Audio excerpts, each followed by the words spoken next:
What's up, everyone? It's your host, Ghost, coming to you live with another wonderful video. How's everyone doing today? I know I'm late. Oh, just woke up not too long ago, and I was having a hard time moving today. This isn't the biggest surprise. I seem to always have that trouble in the morning. Of course, I didn't go to bed till late, too, so it's my own damn fault half the time. Hold on, just want to check my... Okay. Oh, excuse me. All right. So I got a few things we'll talk about today. Russell Brand speaking out. He made a video.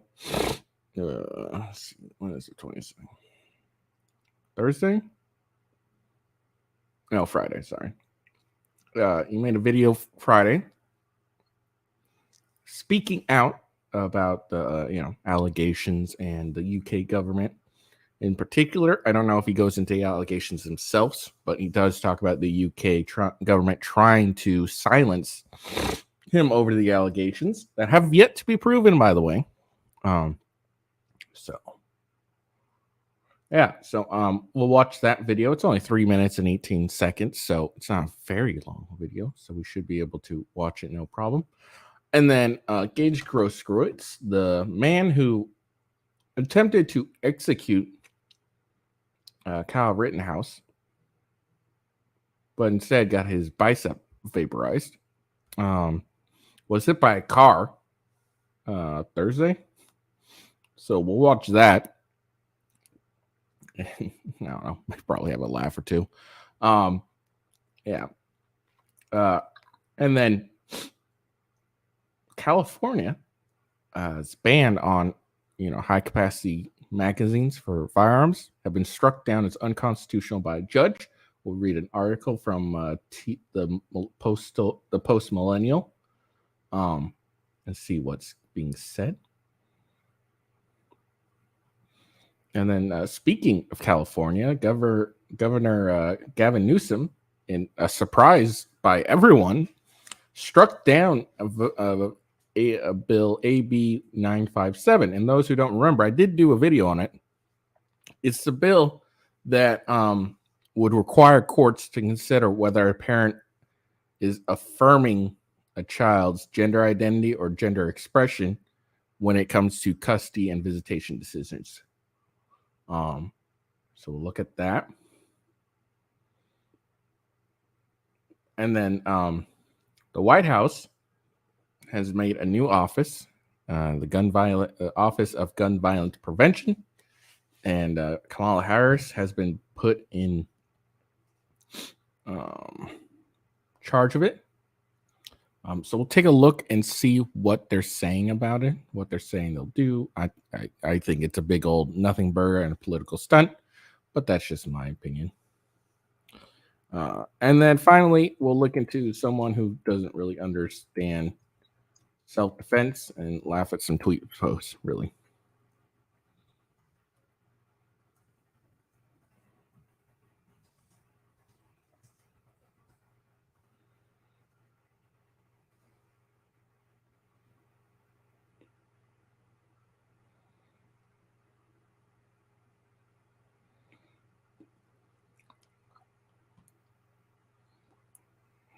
All right, so without further... Oh, I forgot my banners.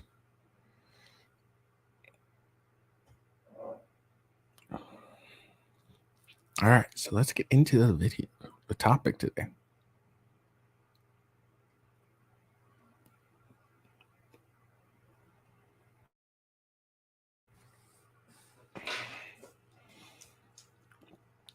So we'll listen. I might stop. I might not. I don't know. I haven't watched this, so I really don't know anything. I do know he talks about the UK government and then, because you guys don't remember, the UK government sent Rumble a letter trying to make sure or encourage, as the word they'll use, Rumble to demonetize Russell Brand for, again, the unproven allegations. There's 4 allegations. As far as I know, as of yesterday, none of the allegations have been proven to be true. They're just allegations. So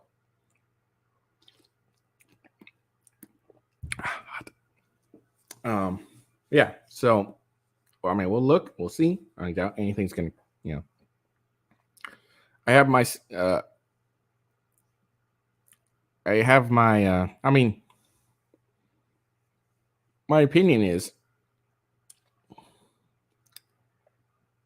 that it's more than likely like, when it comes to like at least legally, it's innocent until proven guilty. Okay. So we'll get that out of the way. It's innocent until proven guilty. A man's innocent unless someone can prove him guilty. Well, the government can prove him guilty. I mean,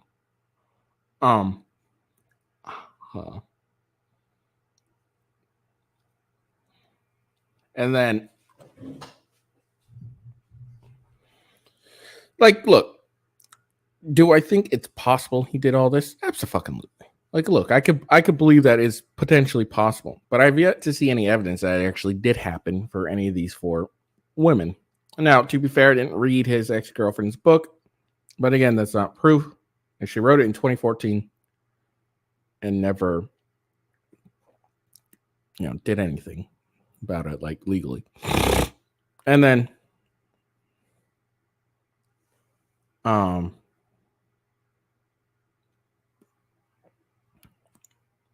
sorry, my mind just blinked. And then the one that like had the potential to be actually criminal is Nadia's. But I was watching Mercado Law the other day, and he made out a very important point where she said in her text that we all know is doctored, but taking the text as like say if the text is real, then when she's texting him about the condom thing, she mentions last time you asked condom or no condom, meaning the time before this incident, they had discussion condom, no condom, and there was no mention of the incident itself. So it could have been a situation where he didn't ask, she didn't say anything, and then they fucked, and then she realized he didn't have a condom. Because apparently, I guess you can't tell the difference when a guy's not wearing a condom and when he is.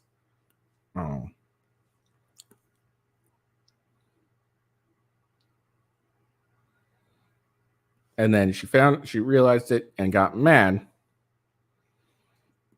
about it. Now, that situation is a lot different than what was being implied, which is he removed the condom during sex, which I believe in California is actually an illegal act and actually is considered forcible rape. But what she is actually implying is that this is how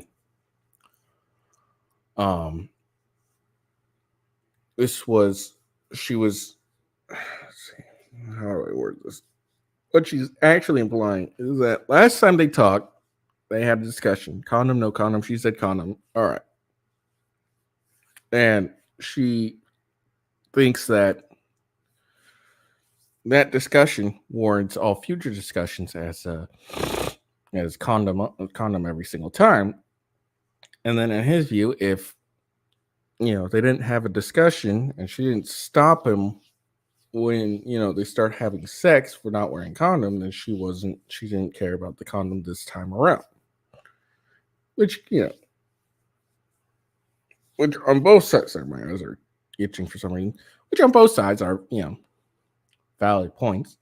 She didn't mention it, and before, after, or before or during, then all right. And that's actually not really a forcible rape in the legal sense of he didn't remove the condom midway through sex and then tell her or anything like that.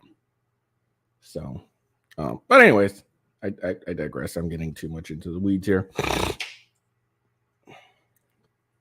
But again, that's contingent on the text being true, which I don't believe the texts are at all truthful because they look doctored. So, all right, let's see what Russell Brand has to say. Obviously, it's been an extraordinary and distressing week, and I thank you very much for your support and for questioning the information that you've been presented with. By now, you're probably aware that the British government have asked big tech platforms to censor our online content, and that some online platforms have complied with that request. What you may not know is that this happens in the context of the Online Safety Bill, which is a piece of UK legislation that grants sweeping surveillance and censorship powers, and it's a law that has I didn't really know that at all. Already been passed. I also don't imagine you've heard of the Trusted News Initiative. Now, as is often the case when a word like trusted is used as part of an acronym to describe an unelected body, trust is the last thing you should be offering. The Trusted News Initiative is a collaboration between big tech and legacy media organizations to target, control, choke, and shut down independent media organizations like this one. We'll be talking about that on our show on Monday on Rumble. But just to give you an idea of what the TNI is, this is a quote from one of their spokespeople. Because the actual real rivalry now is not between the BBC and CNN globally, it's actually between all trusted news providers and digital platforms.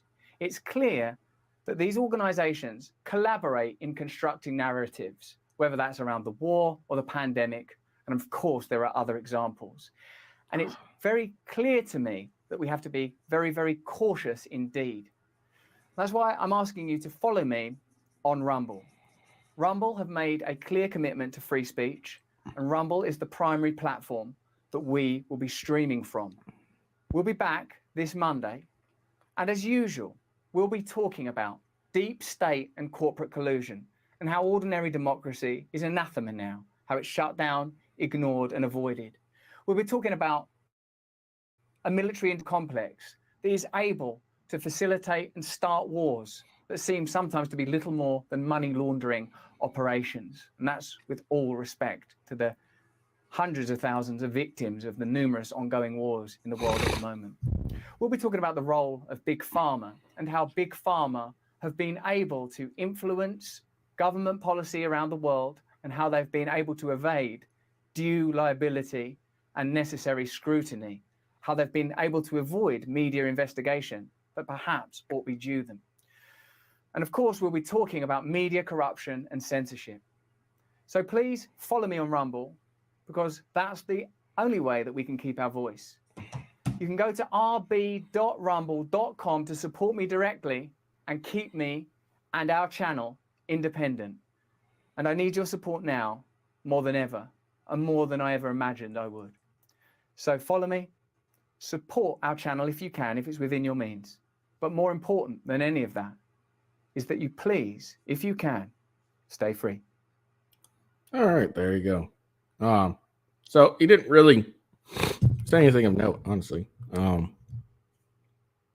Which is fine. Like I said, I didn't read watches, so I had no idea. So I had no clue. So clearly, or else I probably wouldn't watch it because he didn't really say much. But yeah, I didn't know that was the reasoning behind it was this fucking bill that he's talking about for the UK. So that was kind of interesting to learn. But other than that, oh well. All right. I don't really have much comment on it because he didn't really say much that interests me. Maybe I'll watch. I don't think I'll watch his show, but maybe I'll see if there's any anything of note he says today on his show. So, but we'll see. But yeah, everyone should support Rumble. I'm on Rumble, obviously, and I'm on yeah. So even though I'm on YouTube, that's more to get some wider spread audience. But Rumble is where it's at. Rumble believes in free speech. YouTube doesn't, and it's been fairly obvious for now. And it's obvious, especially in the Russell Brand situation, where they censored or demonetized him instantly over allegations that have yet to be proven.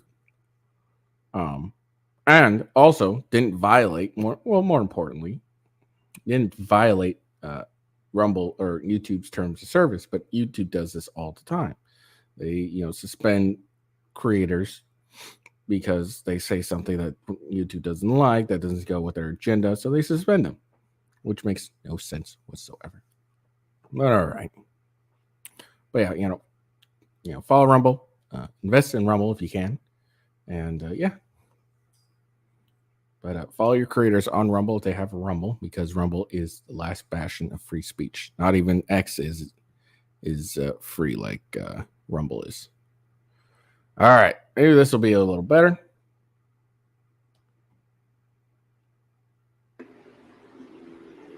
A busy spot both day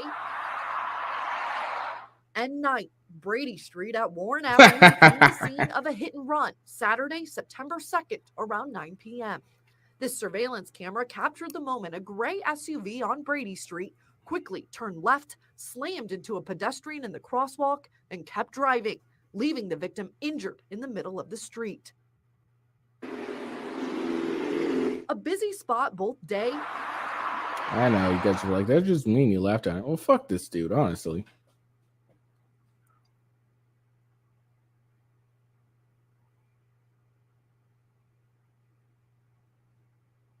Okay, hold on. I'm just seeing there's like okay,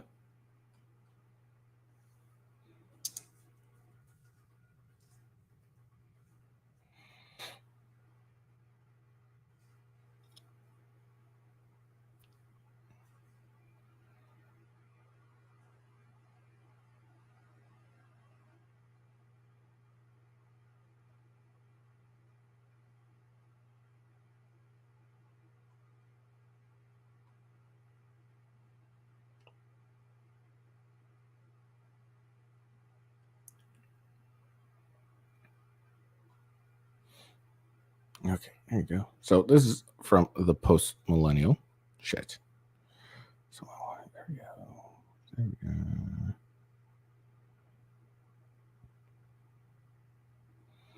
go. Milwaukee man arrested after allegedly hitting Gage Grosskreutz with car. Did I spell his name incorrectly in my shit? Hold on.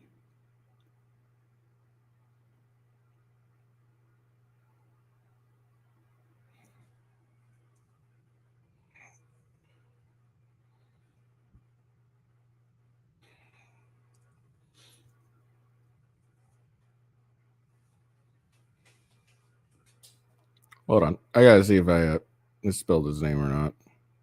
Oh, I did. Yeah, well, fuck this guy.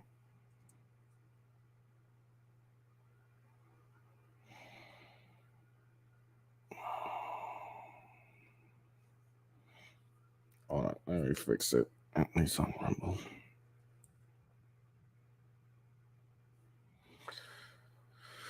Okay. All right. There we go. All right.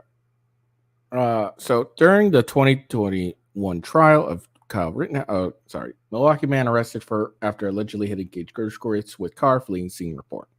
During the 2021 trial of Kyle Rittenhouse, Grosskreutz testified that he pointed a firearm at Rittenhouse before the then 17-year-old shot him in his arm. Yeah, that was a thing on the stand that was fairly surprising. Was one of the attorneys, Mark Randazza, I believe it was. He got Gage Grosskreutz to admit that Kyle didn't fire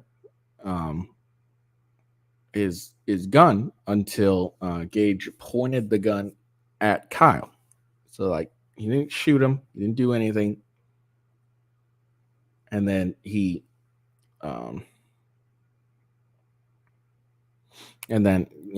Gage does this, like he has his gun, he's doing this, and then Kyle does this, points downwards, and then Gage goes like this. He starts pointing the gun to go and basically execute him, and then Kyle goes bam and vaporizes his fucking bicep.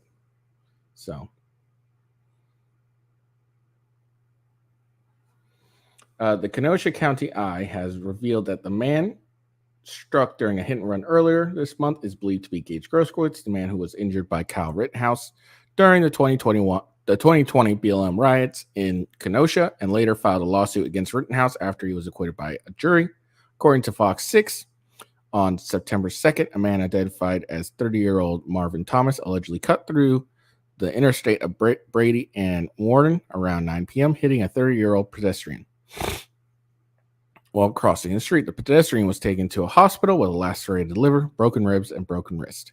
Speaking with WISN, the man, who asked not to be identified and was wearing a hat and sunglasses, said, "I went on top of the hood and then was dragged under and stuck underneath the vehicle for a good 20 feet.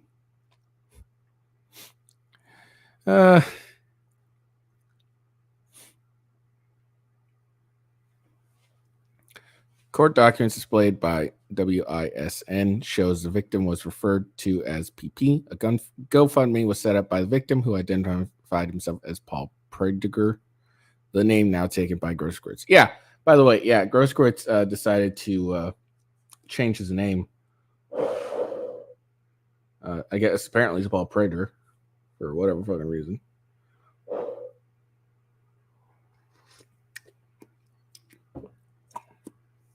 Also, it's a shitty disguise. At least put the hoodie up. In 2022, Grosskreutz filed a petition to get his name changed, citing harassment. Yeah, he kind of deserved the harassment, honestly. This guy went on Stan and then tried to get an 18-year-old at the time, but 17-year-old during the actual incident, and convicted after he pointed a gun and tried to execute Kyle. So fuck this guy. According to WISN, Thomas has been charged with a felony hit and run,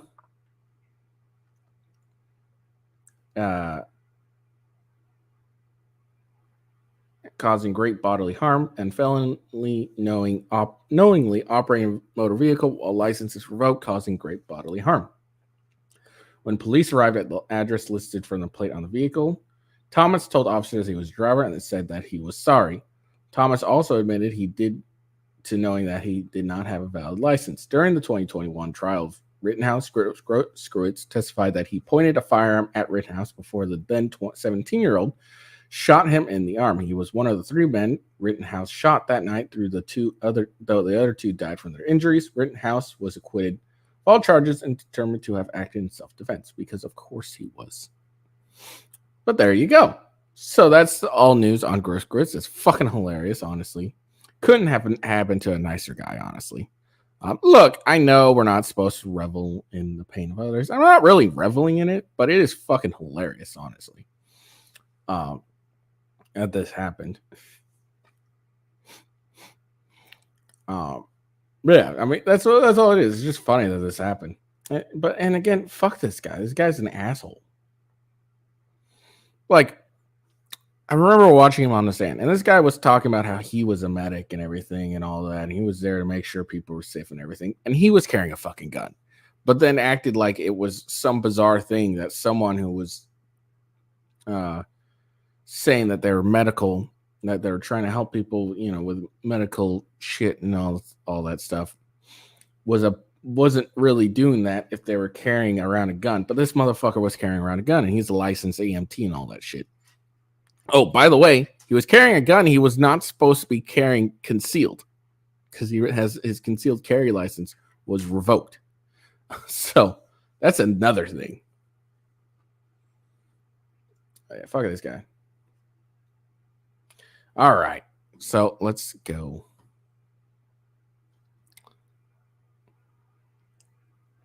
Let's go more into it.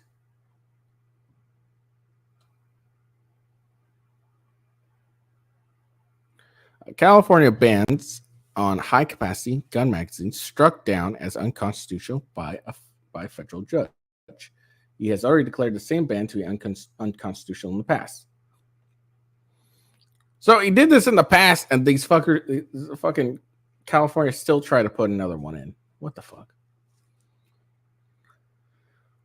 On Friday, for the second time, U.S. District Court Judge Roger Benitez ruled that California's ban on gun magazines that can hold more than 10 rounds of ammunition is unconstitutional. In his decision, Benitez wrote that this is the case about a California state law that makes it a crime to keep and bear common firearm magazines typically possessed for lawful purposes, he ruled. Based on the text, history, and tradition of the Second Amendment, This law is clearly unconstitutional.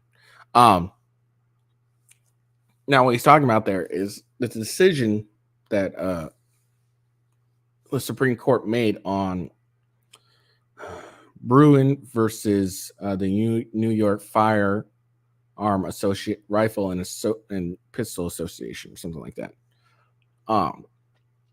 Where Justice Clarence Thomas wrote that all laws on firearms should be based on text and history and traditions of the Second Amendment,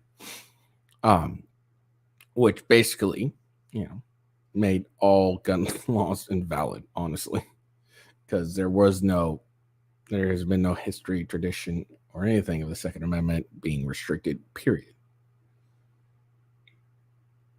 The history and traditions of the Second Amendment clearly support state laws against the use or misuse of firearms with unlawful intent, but not the disarmament of law-abiding citizens.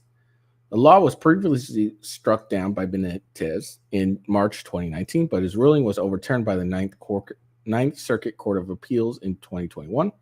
This time, Benitez was able to cite a June 2022 U.S. Supreme Court ruling that set a new standard of how judges must rule on Second Amendment cases as part of New York State Rifle and Pistol Association versus Bruin.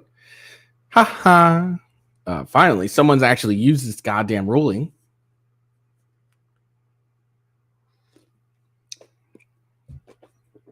Why am I getting water texting?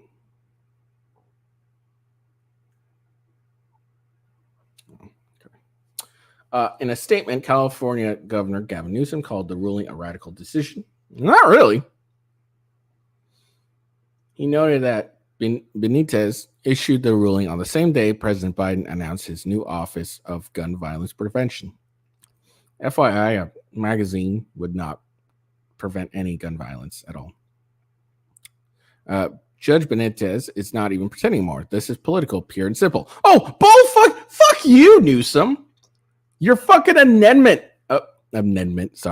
Your fucking amendment is a political stunt, pure and simple as well. Your 28th fucking amendment is a political stunt. So don't fucking go and say, oh, this judge not pretending anymore. This is politics. Dude, your whole shit is politics. Newsom claimed before pushing a constitutional amendment that he proposed in June. Yeah. In a press release, California Attorney General Rob Bonta vowed to appeal the decision back to the Ninth Circuit. He said, we will continue to fight for our authority to keep California safe from weapon enhancements designed to cause mass casualties. In the meantime, if the new circuit stays the decision pending appeal, large capacity magazines will remain unlawful for purchase, transfer, or possession in California. The Supreme Court was clear that Bruin did not create a straitjacket for states. We believe the district court got this wrong, Bonta continued. Okay, whatever. We will move quickly to correct this incredibly dangerous mistake. We will not stop in our efforts to protect the safety of communities and California's rights to go about their business without fear of becoming victims of gun violence, while at the same time respecting the Second Amendment rights of law-abiding gun owners. Yeah, you guys really care about, safety and community and California's rights to go about their business. There's a giant homeless problem. You got giant drug issues. Yeah, you guys really care about this stuff. Should the state ban become undone, leading plaintiff Virginia Duncan would immediately acquire and continually possess a magazine over 10 rounds within California for lawful purposes, including in-home self-defense, according to the complaint. Today's ruling represents continued affirmation that the Bruin decision, hell or before that, represents a sea change in the way courts must look at these absurdly restrictive laws. Virginia Duncan's attorney, Chuck McHale, commented on reaction to the ruling. Sure, the state has appealed, but the clock is ticking on laws that violate constitutions like this one. So there we go. So yes, finally, someone is standing up to the bullshit. Look, smaller gun magazines aren't going to prevent any gun violence. Gun violence is going to happen no matter how big the magazines are. Now, and that being said, the criminals are still going to have high capacity magazines. This is just dumb. This is truly just dumb. Like the criminals aren't going to follow this. They're just going to have high capacity magazines. Like laws like these do nothing but hurt law-abiding citizens. It doesn't punish someone for committing a crime at all. It prevents someone from exercising a constitutional right. Like, it doesn't hurt a criminal at all. Like, most laws hurt criminals. Okay, if you sell drugs over a certain amount, you get punished because you're selling drugs, not because of anything. Like if you'll maybe get a fine if you're using drugs, but you're not going to get like a jail time for using drugs. You get jail time for having a certain amount that would indicate you may be selling the drugs. And again, even the fine is a punishment for doing the act of doing drugs. If you murder someone, you're not being charged with thinking about murdering someone. You get charged with the act of doing something.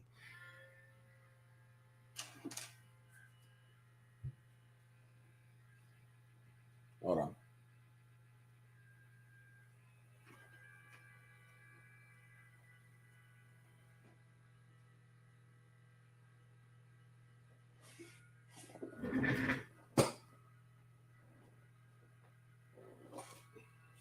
What the hell? Hold on.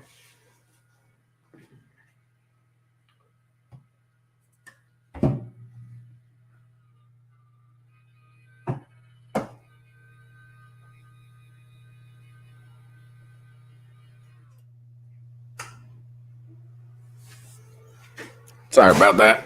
My fan on my Xbox decided to go crazy. But yeah, these laws do not. They don't. These laws hurt people without them committing a crime. That's the problem with them. There's no crime committed by having a high capacity firearm unless there's a law. That doesn't make any sense. Sorry. There's no okay. Trying to make this make sense.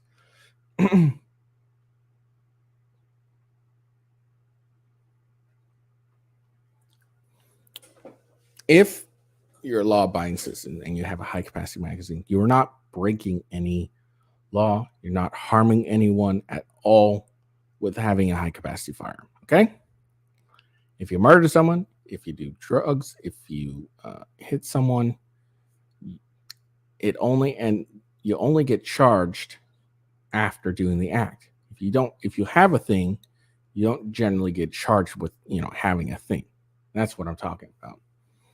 Like, these guns don't prevent these laws don't hurt someone. They don't it's not something that hurts someone that is doing a crime. It's just hurting someone that's just going about their day with a gun that can shoot more bullets.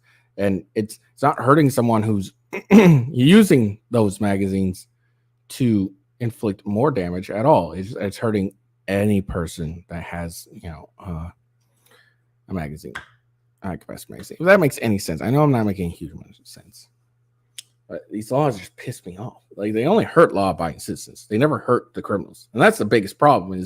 Is a lot a lot of these gun prevention laws always hurt law-abiding citizens, not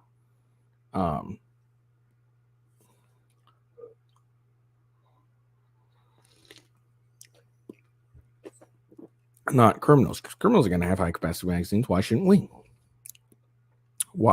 we? Because let's be honest, the first people that are going to interact with these criminals are us everyday citizens. It's not going to be the police. It's going to be us everyday citizens. These people that are going around with evil intent, loaded with a bunch of magazines. We're going to be the first ones to interact with them, not the cops. So why shouldn't we have the same amount of firepower as criminals? Like, this makes no sense. But good job on this judge. Finally, someone uses the Supreme Court decision that was passed down. I have yet to see that as yet. Gavin Newsom's a fucking idiot who, is talking about, oh, this is just a political stunt. His whole 28th Amendment is a political stunt. Nothing he proposes in that 28th Amendment would do anything to prevent any type of gun violence whatsoever. Oh, and another thing with gun magazine, it doesn't prevent anything. Does it? Would it? In theory, would it prevent less people from becoming victims? Maybe. But some guy really looking to do evil harm is gonna carry just a shit ton of magazines. It's not a big deal. You know how long it takes to change a magazine? If you're good at it, 5 seconds at most. It doesn't take very long to just switch out a magazine. So it doesn't this thing doesn't this law doesn't do anything. If someone's really out looking intent, they'll just carry a shit ton of magazines. Would it be uncomfortable? Yeah, but they're still gonna fire them out. And you know what's funny? Odds are they'll probably hit the same amount anyways. Especially if they're actually trying to fucking they practice or anything, they're probably gonna hit just the same amount anyways. So, all right. Now, before I get into this, actually, one more thing.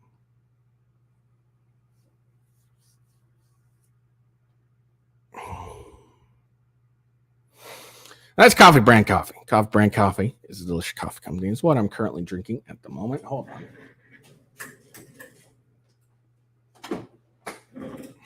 It's getting a little chilly where I'm in.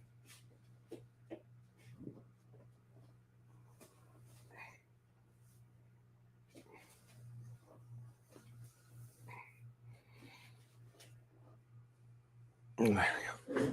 All right. It's getting a little chilly where I'm at. Sorry. All right. Here's coffee. So they have a variety of things of coffee. They got the classics, light to dark, bourbon, s'mores.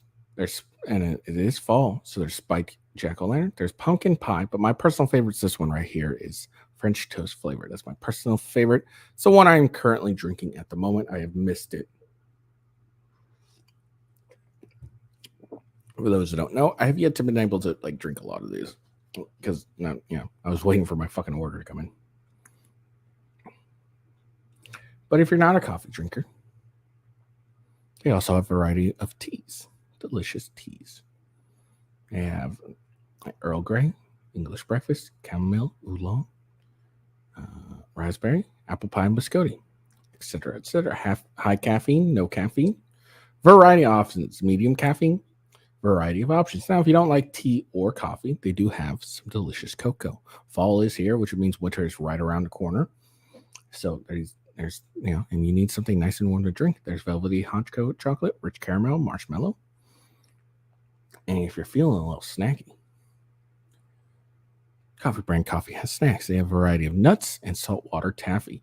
So if you're interested in a decent cup of joe, I highly recommend Coffee Brand Coffee.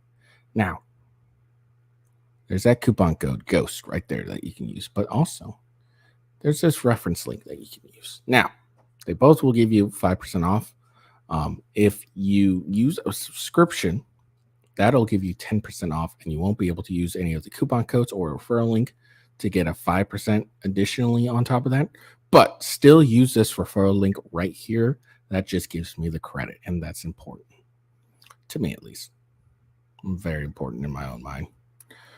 The unique thing about Coffee Brand Coffee is that it's roasted to order. I mean, it's not roasted until you order it. So it's as fresh as could be without having to actually go to a store and doing it, if they do, or doing it yourself. So, very convenient. They have 4,000 customers served and mostly 5-star ratings. It's pretty good, you say, right?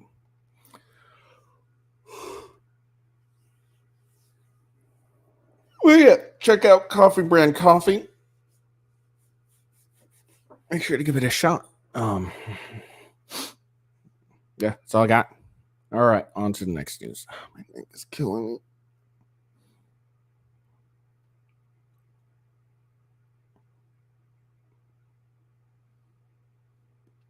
Newsom vetoes bill that would require parents to affirm children's gender identity in custody battles. So while Newsom is a fucking idiot, he can also be somewhat intelligent, it seems. Assemblywoman Lori Wilson, who introduced the bill, says she's extremely disappointed in Newsom's veto. California Governor Gavin Newsom, a Democrat, vetoed a bill Friday night that would have required judges in custody cases to consider whether a parent has affirmed their child's gender identity.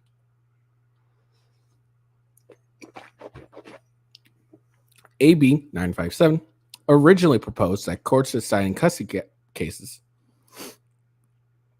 must consider whether each parent affirmed the child's gender identity. An amendment in June added a parent's affirmation of their child's gender identity to the state standard of what constitutes parental responsibility in a court of law for providing for the health, safety, and welfare of the child.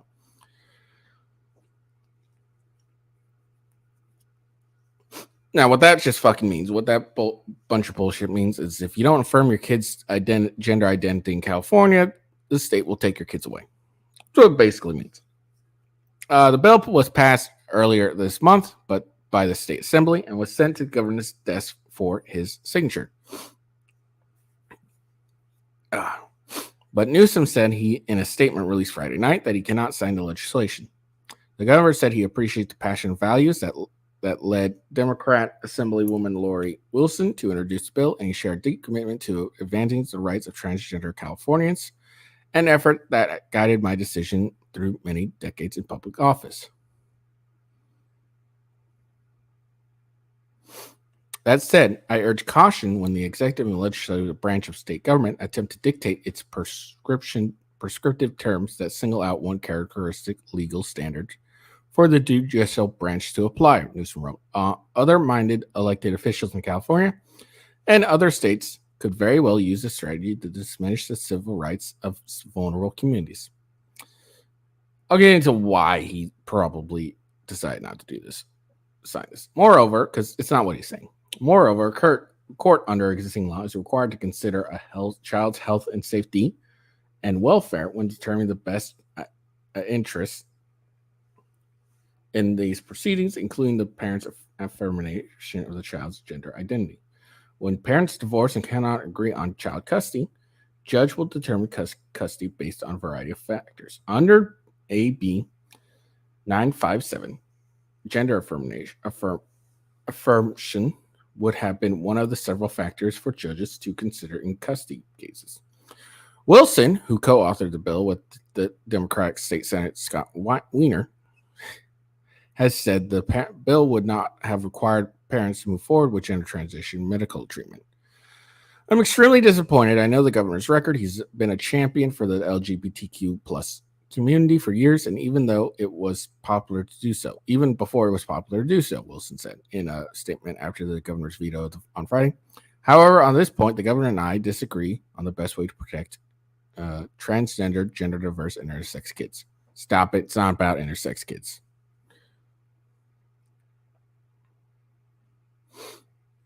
Wilson said she had been disheartened over the last few years as she watched the rise in hate and heard the vitriol towards the trans community. All right. I'm just going to get into this real quick. This whole quote unquote hate and vitriol towards the trans community. Yeah, it has nothing to do with trans themselves. It literally has everything to do with this fucking bill right here, where you're trying to force these trans fucking ideas onto children. That's what this so-called hate and vitriol towards trans is. Literally, like, look, no one really, no adult gives a shit about what another adult does. We really do not. We'll think you're weird. Yes. We'll, be like, okay, that's dumb. Yes. Like, except, like all these. Yes. We'll think all that. But we're not going to hate you for doing what you want to do if it doesn't fucking affect us. All right. We're adults. We have shit to do. We have work to go to. We don't give a shit. We will think you're weird. Absolutely. We'll think you're, odd, strange. Absolutely. But we won't hate you for it. We just won't give a fuck about you. Okay. This hate and vitriol towards the trans community has nothing to do with transgender themselves. It has everything to do with you people, and by you people I mean leftists, those trans weirdos that want to do this, etc., trying to force this shit onto our children by bringing it into the schools, doing this fucking transgender fucking happy hour where you're having dudes and fucking pasties think they're women, fucking going around and flashing fucking kids or stripping and having G-strings, and fuck those parents who take these kids to this shit as well.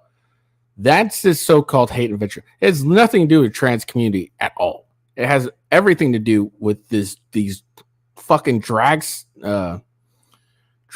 queen story hours, whatever shit. That's what it really has to do. Once you fuck with our kids, then we have a big fucking issue with you. Like literally, like I've never heard, like maybe some religious people, would actually like try and do this shit. But really, most adults in the US could give two fucks about you. Like they really don't care. They just like once you hit 18, do what you do. I don't give a shit. But the second you try to mess with kids is when you've taken it too far. And that's when you get the hate and the vitriol. Again, it has everything to do with kids, nothing to do with the trans community. And here's the thing.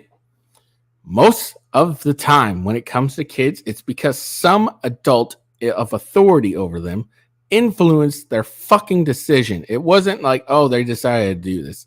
No, it's because some teacher, school administrator, whatever, even a parent has influenced this kid into thinking they are a different gender than what they fucking are. Okay? That's what it happens most of the time.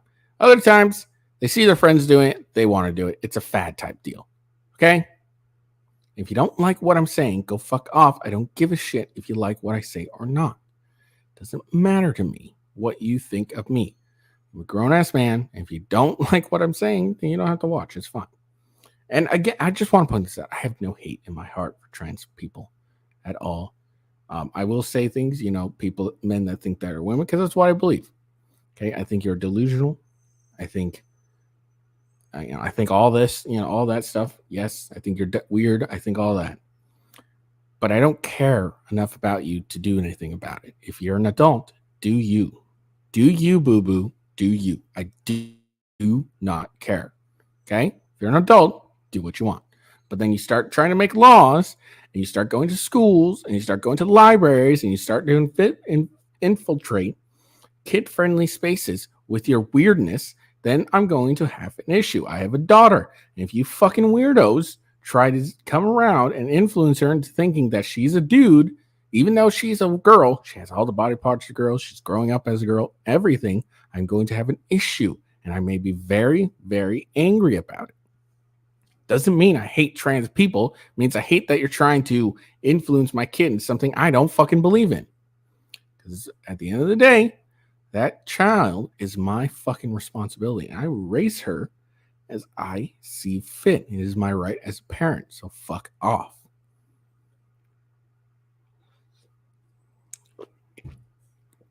And FYI, my wife thinks the same thing.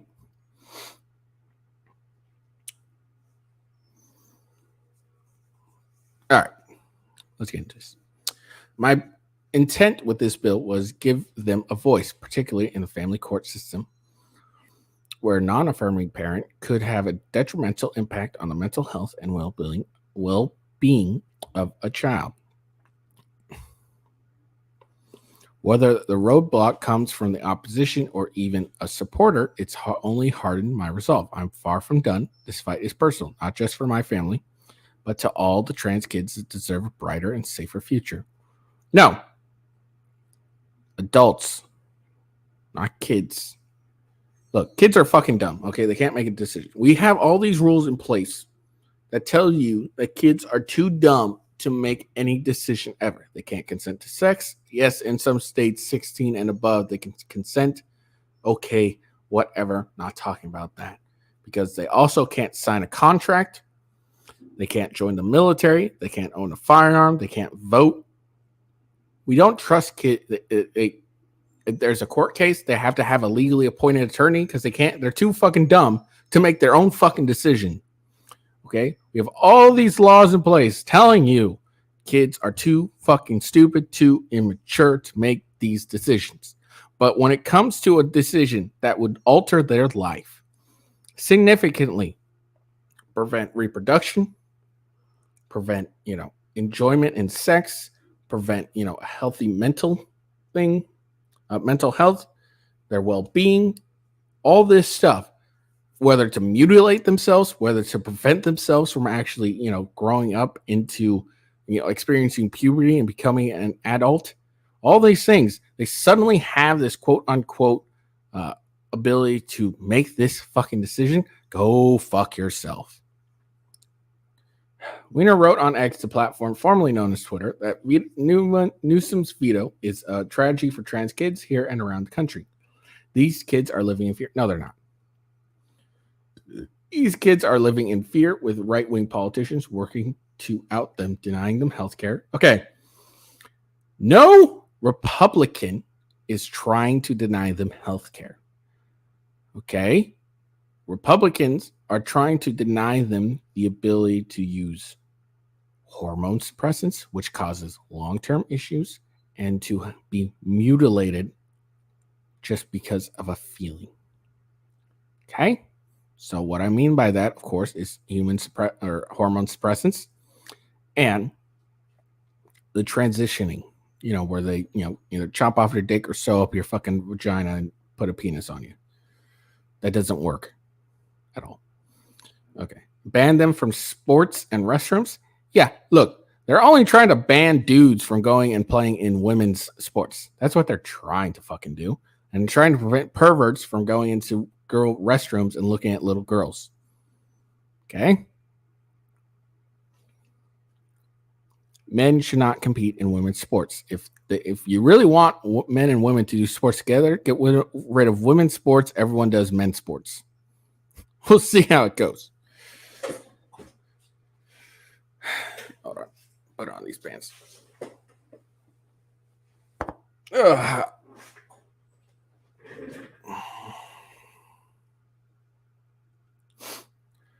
California needs to unequivocally stand with these kids. The center said that the level of right-wing misinformation about the bill was astounding, and that all the bill did was ensure that in custody disputes, a court would take into account the kid's gender identity and whether parents would be supportive of kids opposed to tormenting kids. Well, what if I'm not supportive of let me be clear. What if I'm not supportive? This is a hypothetical, never going to happen. What if I'm not supportive of my wife, trying to transition my kid into a different gender because she wants to look cool and woke to the other soccer moms in her little group? What if that's what I'm not supportive of? Because I don't have the stats for this. It's just based on feeling at this point. But I'm willing to bet that a majority of these quote unquote transitioned of kids, who generally it's the ones that are saying, oh yeah, my kid's transitioning. It's the fucking women. It's not the men.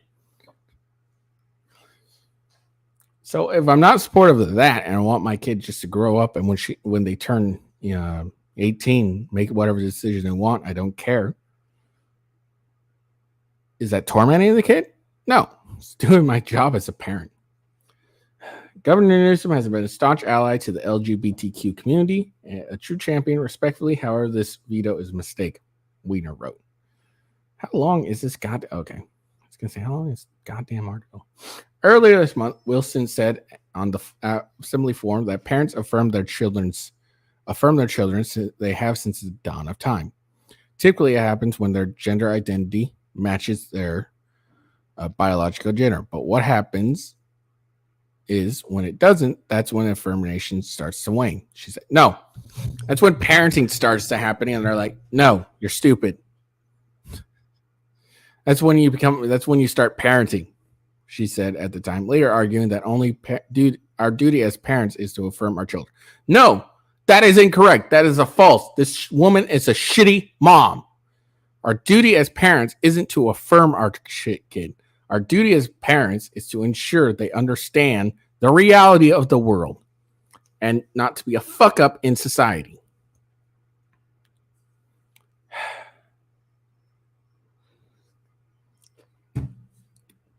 I can already tell Wilson's a shitty mom. I can already tell. Our duty as parents is to affirm our child. What if our child... This is dumb. No, our kids are stupid. They're fucking dumb. Okay? How do I know this? My daughter's 2. Okay? Yes. She's 2. She's not that smart. She likes to put boxes on her heads and run full force without even knowing what's going in front of her. Now, does she hit anything generally? No. Doesn't mean she's not dumb. God knows I love that child with all my little heart. But she's fucking dumb.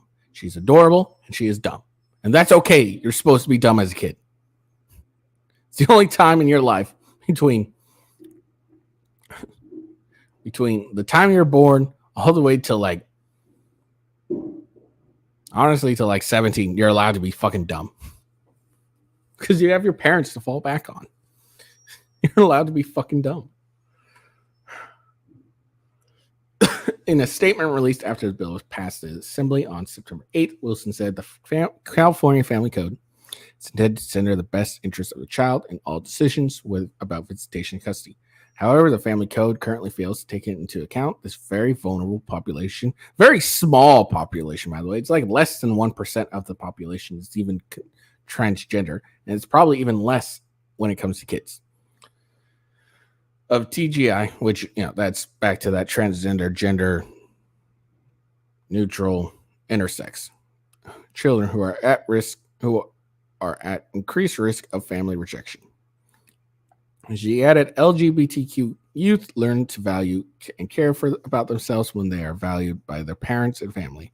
The TGI Youth Empowerment Act will provide affirming parents the support they need for family courts to continue to love and affirm their diverse DGI children. All right. So why did Newsom ixnay this? Here's my opinion. You probably saw a poll. Look, this guy wants to run for president. He probably saw a poll, and the poll said most of Americans don't agree with transgender shit. It's probably what happened. And he was like,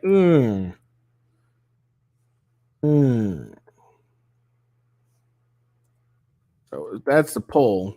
It's going to hurt my chances of trying to become VP here. So I'm going to say no on this. He probably saw the increased backlash against this. A lot of people saying this is dumb. Gavin Newsom's an idiot, et cetera, and was like, look, these are the people that I'm going to have to ask to vote for me. And if I do this, I'm not going to get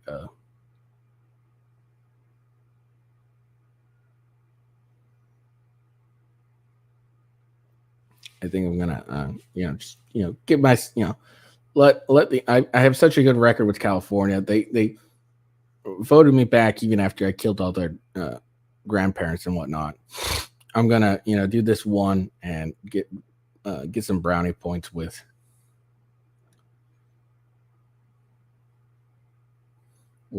everyone else. That's what probably happened.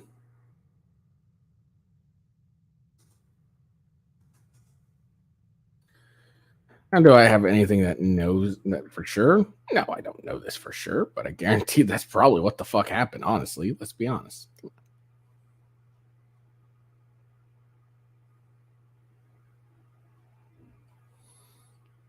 All right. Let's see.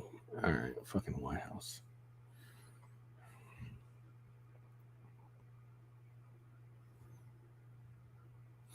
Now I got CBS for this one, and I also got Fox News. I'm just going to be curious. I'm going to read this article, and I'm going to see how the report, see if there's any big difference in what CBS is reporting and what Fox News is reporting. All right. President Biden and Vice President Kamala Harris on Friday announced the creation of the White House Office of Gun Violence Prevention, saying the steps in his administration is taking will save lives. I just have a question for the president. What about, the steps you're taking at the border that aren't saving lives? What about that? Because if you took steps towards the border, definitely would save more lives than anything you're going to do here. Just saying. The office, which Harris will oversee.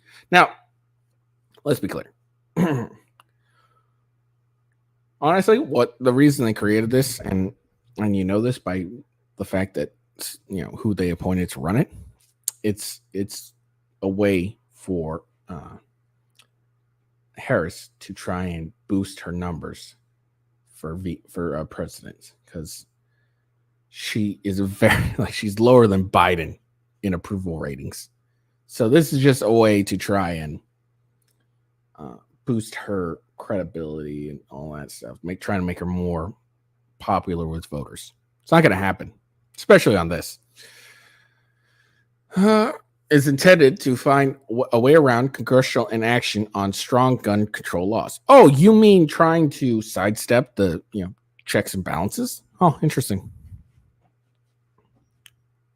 As the president announced the new office, he thanked affected family members who found purpose in your pain. Because of all of you here today, all across the country, survivors, family advocates, especially young people, who demand our nation do better to protect all who have protested, organized, voted, and ran for office. Yes, marched for their lives. I am proud to announce the creation of the first ever White House Office of Gun Violence Prevention, the first office in our history. The president declared in the White House Rose Garden.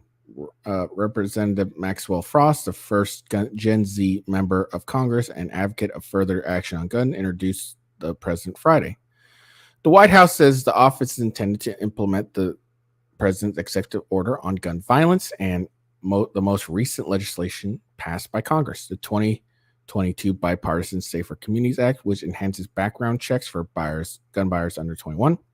Provides funding for mental health services, and closes the so-called boyfriend loophole. What? To prevent convicted domestic abusers from purchasing a firearm for 5 years. What the fuck is the boyfriend loophole? Hold on.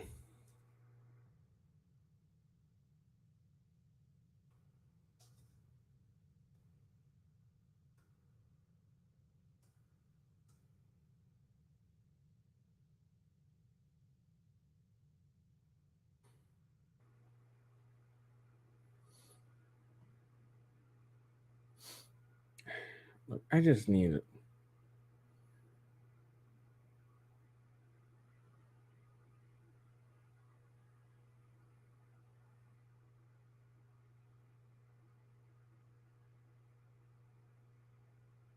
Okay.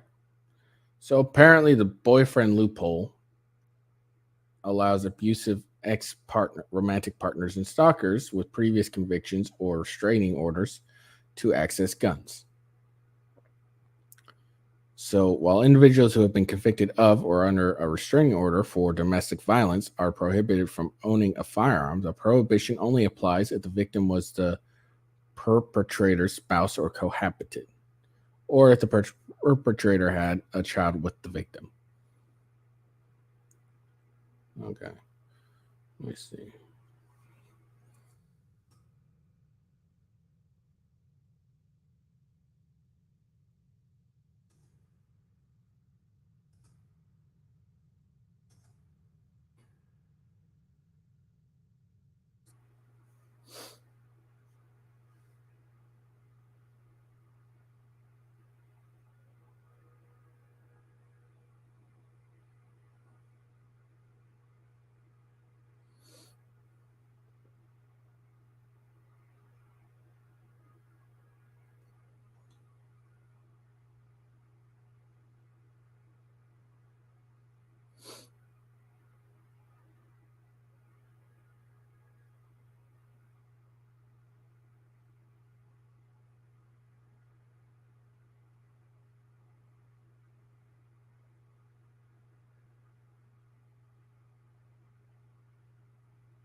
Hold on. I'm sorry. I'm looking this up because it's the first time I ever heard it.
Okay. So, just want to point this out. So, I was looking this up. Sorry. I know I've been busy, but I was looking this up. So, CNN says that states that close the so-called boyfriend loophole. So, it includes California, Connecticut, Delaware, Hawaii, Illinois, Indiana, Kansas, Maine, Maryland, Minnesota, Nebraska, New Jersey, New Mexico, New York, Oregon, Rhode Island, Vermont, Washington, West Virginia. Other states like Alabama, Colorado, and Ohio prohibited convicted domestic abusers from having guns, but don't specifically close the specific loophole. Now, this article was written on June 20th of 2022. I just looked up the Grifford Law Center to Prevent Gun Violence, Domestic Violence, and domestic violence and firearms in Alabama. Alabama. This was updated September 15, 2021. I looked over and right here. So basically, prohibits possession of firearm by individuals who have been convicted of misdemeanor domestic violence offenses and by individuals subject to a valid protection order for domestic abuse. In the term misdemeanor offense of domestic violence, as used in this section, means a misdemeanor offense that has at its elements the use or attempted use of physical force or the threatened use of a dangerous instrument or deadly weapon, and the victim is a current or former spouse, parent, child, person with whom the defendant has a child in common, or a present or former household member. So, CNN lied. Alabama does not allow, and again, September 15th, 2021. The article was June 20th, 2022. Okay, here, just so you know, I'm not lying.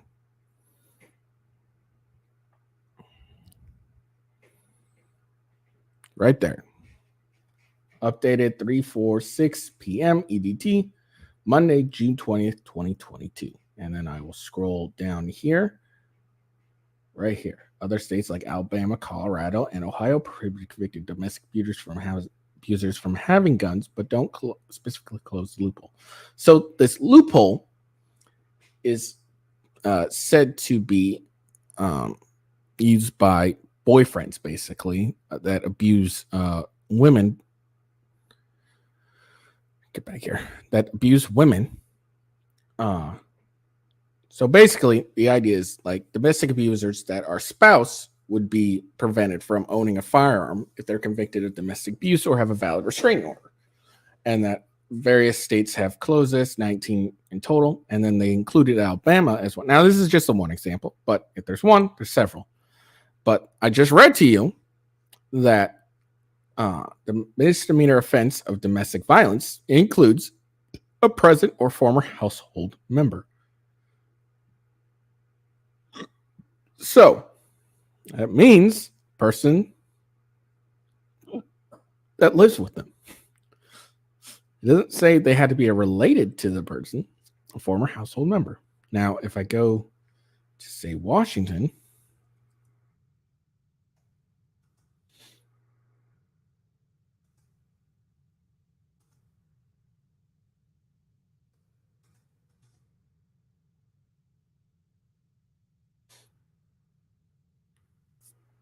oh, here we go. Hold on. So I went to Washington State, of course. The same fucking place, Gifford Law Center to prevent gun violence. All right, so here's how they define family or household members: as adult persons related by blood or marriage, adult person who presently reside together or have resided together in the past. So Alabama, I mean, unless they use a different definition for household member, and it's interesting how they didn't say anything about this.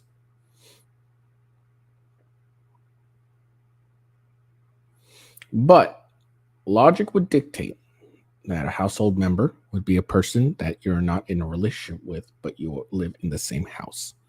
That's how logic would dictate a household member. So, is it just bullshit then? Now, I know I just looked at one example, but I'm willing to bet if I looked at other states, especially red states, I'd probably be able to see the same thing. You know what? I'm just going to go.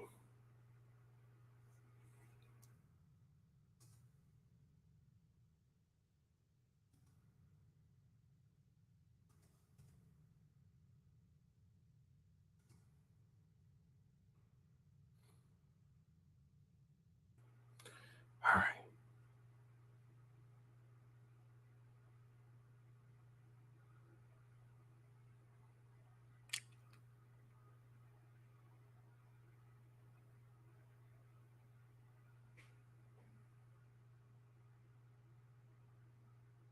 Okay, and again, I looked at Texas.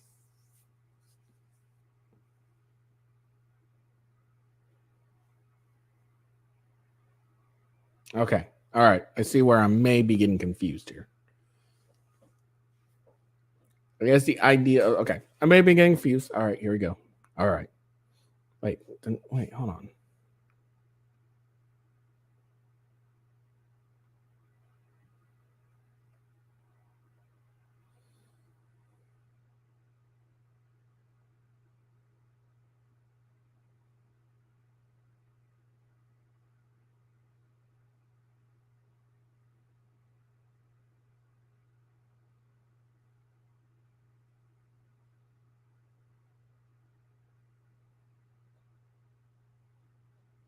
Okay.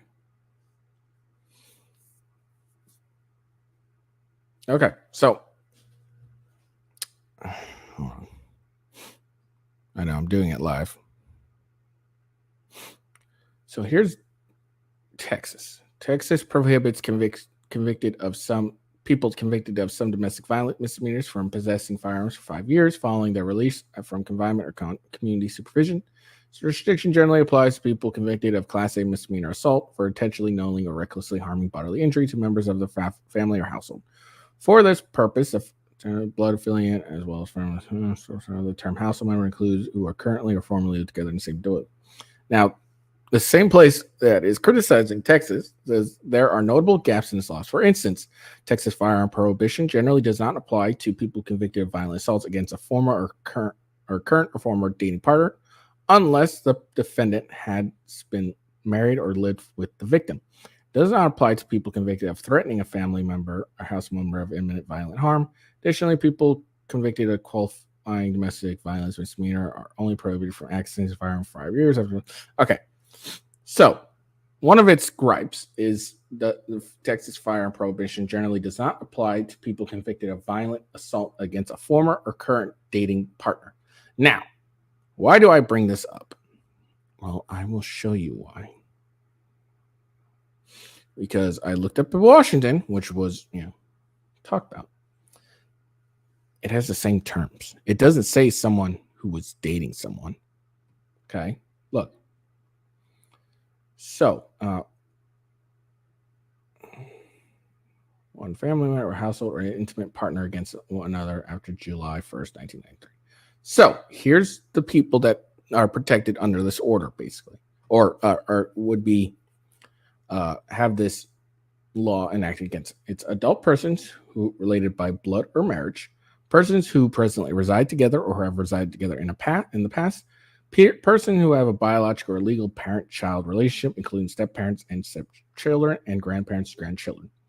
Washington defines intimate partner as spouse or domestic partner, former spouse or former domestic partner, person who have a child in common regardless whether they have been married or lived together at any time, person presently or previously residing together who have or have had a dating relationship, person 16 years of age or older who presently reside together, who have resided together in the past, or have a dating relationship, person 16 years of age or older with whom a person of 16 year age or older has had a dating relationship. So, nowhere in Washington's does it have anything. Does it refer to anything about dating partner? So, and look, these are the same ones. So Gifford's a law center to prevent gun violence. It's the same with of the two. They criticize Texas for not mentioning dating partner, but Washington doesn't either. So, convicted of assault against a current or former dating partner. Says it generally doesn't apply to those. But Washington doesn't make any mention of a dating partner either. It's only a household member, intimate partner. And of all the intimate partners, it's presently or previously resided together who have had or have had a dating relationship. It doesn't say it's previously. It specifically says residing together. So it has nothing to do with a dating partner.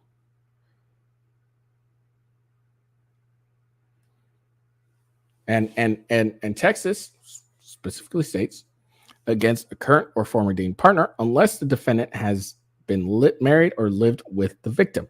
And to me, that makes sense.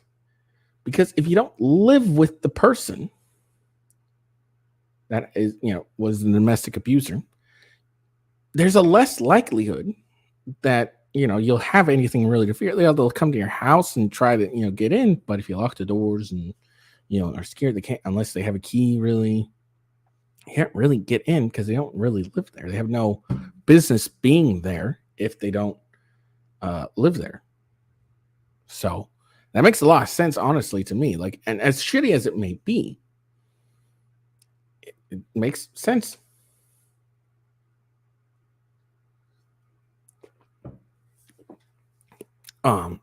Because again, logic would dictate if you're not living with someone, you have less to fear about them because they're not going to be, they don't have any rights to enter your property at all because they don't live there. And just because you're dating someone, I mean, that could be very dangerous too.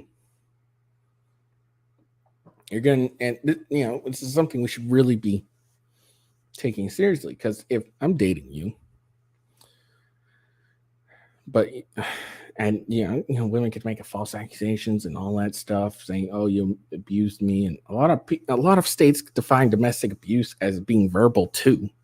Like if I yell at you and you don't like it, then it could be considered domestic abuse as well. So yeah, so CNN is bullshitting, and this boyfriend loophole is bullshit. I'm willing to bet if I looked at Texas, which is considered the red state, and even they say that if you live in the same household, regardless of whether you're dating or not, and you get domestic violence, if in your domestic violence, then you're not going to be able to own a firearm. And yeah, it's after 5 years you can regain your right, but why should I don't even think nonviolent, like, it's also a misdemeanor too. It's not a felony. Don't get me wrong. I'm not saying like domestic abusers or anything. Fuck them. It's not part of the law that really bothers me. But they're saying, hey, after 5 years, you haven't done anything. Look, if you're a domestic abuser and you go in and you look, you're gonna get with a. You're not gonna be able to like not be an abuser for 5 years. Like you're gonna end up doing it at some point in 5 years, whether you get reported or not. So, yeah, I don't. Yeah, whatever. All right. Anyways, back to this article. Sorry. I got distracted because I had to like look into this because I've never heard of the boyfriend loophole. And there's a reason why I never heard of the boyfriend loophole. It doesn't exist. Shocking. To prevent, it's not yet clear what the office role would be. It doesn't have a role. Let's be honest. This is just a nothing burger. But the White House says that that having dedicated staff on hand within the White House will help expedite its objectives. Aside from implementing the Safer Communities Act and its executive orders, the office will also coordinate more support for survivors, including multi-hair and financial assistance. Yeah, the same way FEMA responds to natural disasters. Look, folks, shootings are the ultimate superstorms ripping through communities. The office will also try to identify new executive actions to reduce gun violence and expand the administration's partnership with state and local organizations. Folks, to be clear, none of these steps alone are going to solve the entirety of the gun violence epidemic. The president said, none of them, but together they will save lives. None of them are going to do that either.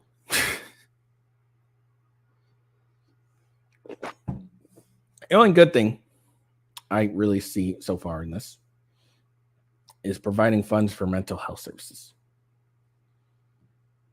That's all it really does. And when it says enhanced background checks for gun buyers under 21, I assume that they're going to try and do this.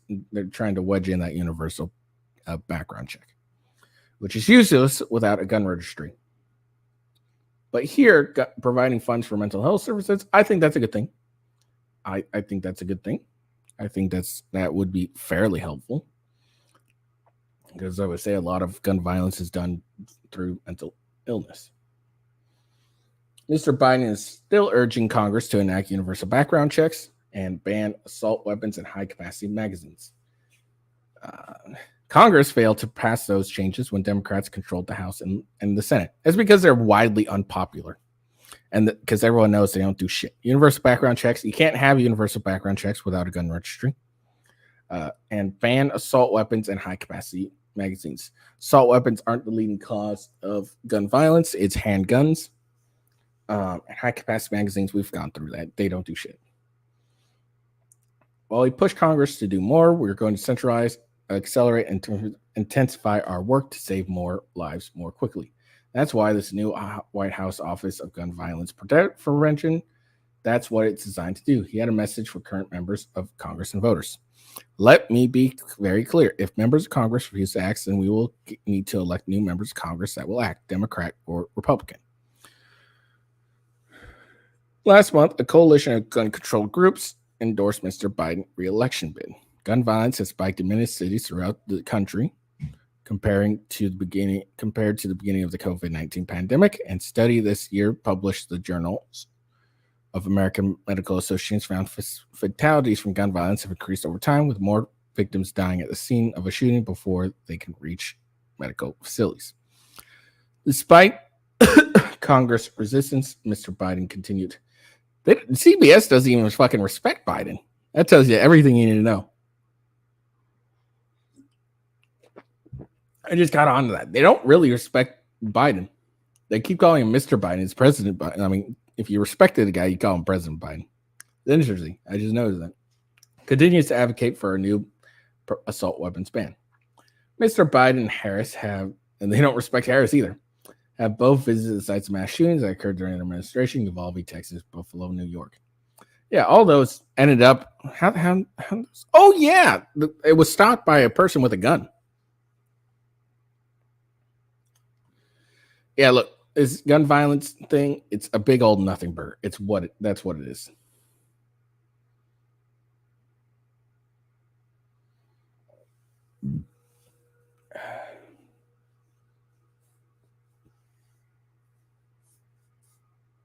Like that's what it is. It's all this is. All this is a way to try and put the spotlight on Harris. It's all this. That's all this. That's all this does. That's all this is meant to do, is to put the spotlight on Harris to help her with her bid for the White House. That's all it is. Okay. There we go. All right. So this is the last thing I'm going to talk about. So this is from at OG Mara Jade. Clearly a Star Wars fan. And she's commenting on this fucker. Okay. And this is from Waifus. All right, so that's what his response. Okay, so the original one is, I mean, you're incorrect. Killing is, I don't even know what she responded to. I looked. Oh, okay, there we go. This is all fucking sad. Okay, I'm not going to go through this. Well, I'll go back to that. All right, so killing is not a safety valve, but sure, I do mistrust people so apathetic and monsters who might describe it as such. So this is from this guy. No, it's not. It's a safety valve that keeps the community safe by stopping those who would harm it. Christian values were not killing. We're not killing is wrong. It was okay and justifiable within reasons, because you can't have safe and stable community when risking being killed by degenerates. And then his response was, killing is not a safety valve, but surely I do mistrust people so apathetic monsters who might describe it as such. I mean, you're incorrect, says Waifus. Killing is demonstrably, objectively not always wrong. When you can, with ease, list a bunch of instances where killing becomes acceptable, the easiest of which is trying to kill you, someone trying to kill you or your loved ones. It's not wrong to take them out. It's fine. And of course, this idiot says killing is always wrong. Self-defense sometimes, but very rarely, is a reason to commit civil wrong. Person cannot fucking English well at all. Yeah, and then Mara Jade said, yeah, no, if it comes down to the lives of people I care about or myself versus the asshole trying to do his harm, I'm going to make damn sure he or she make their maker first. If I go, so be it. Came into this world covered in blood, someone else's blood, I'll go out the same way. So I'm just going to respond to this. Not because I was a part of this shit, but I saw it and this. Okay, so this guy, foul, tarnished, woke, beard, and slut. Okay. Tells you everything you know about this guy. Killing is, I'm going to just respond to this part specifically. Killing is always wrong. Self-defense sometimes. No, not sometimes. Most of the time. Self-defense most of the time. Actually, no. I'd change that. Self-defense every time. Now, why do I say that? Because self-defense is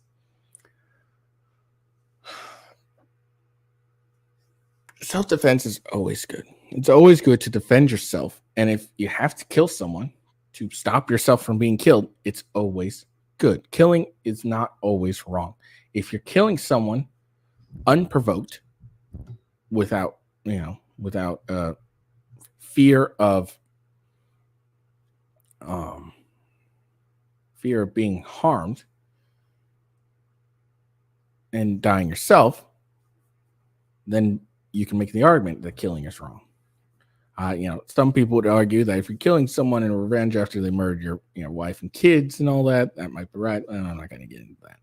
But you make the argument killing is wrong if you're killing someone that is not at that moment in time intending to harm or trying to do you harm or trying to take you out through deadly means. Self-defense is always good. Okay, because you're defending yourself from the legal definition of self-defense is you are being forced to defend yourself from being killed. Okay. I don't get this. This guy is just some fucking idiot who's like, yo, killing is always wrong. If someone comes into your house and is trying to kill you, killing is not wrong. You're trying to not die. Okay. If killing someone will prevent others from dying, killing is not wrong. Okay. Like this idea, killing is always wrong. No, it's not true. Killing is not always wrong. it's sometimes necessary. I wouldn't call killing good, but it is sometimes necessary. And that's the thing we need to think about. Now, what you can tell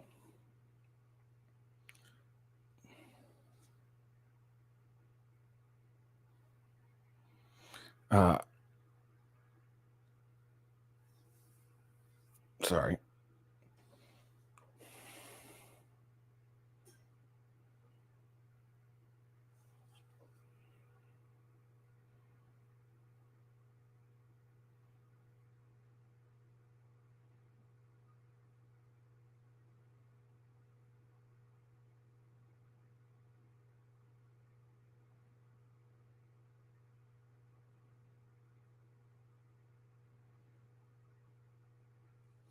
Sorry, hold on.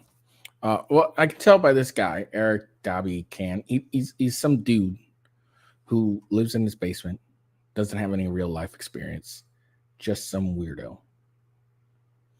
And apparently very into Lord of the Rings. He's some woke dude who's never actually lived a day in the real world and has no understanding of how violent the world is. You can tell that by his statement that killing is always wrong. It's not always wrong. That's all I wanted to say when I saw this. It just irritates me is all when people are stupid. All right. That's all I got for you guys today. I'm tired. Oh my God. I'm going to go to the gym here in a bit, work out, get swole, all that wonderfulness. Hope you all have a good day. Make sure you follow me at official WGhost on X or Twitter, however you want to call it. Make sure you follow me at rumble.com/WithGhost and as well, rumble.com GamingWithGhost. /GamingWithGhost. YouTube for WithGhost and GamingWithGhost for Kick. Yeah. That's all I got for you guys. So make sure you like the video and follow me. I appreciate that. All right. Have a good day. Peace out. See you later.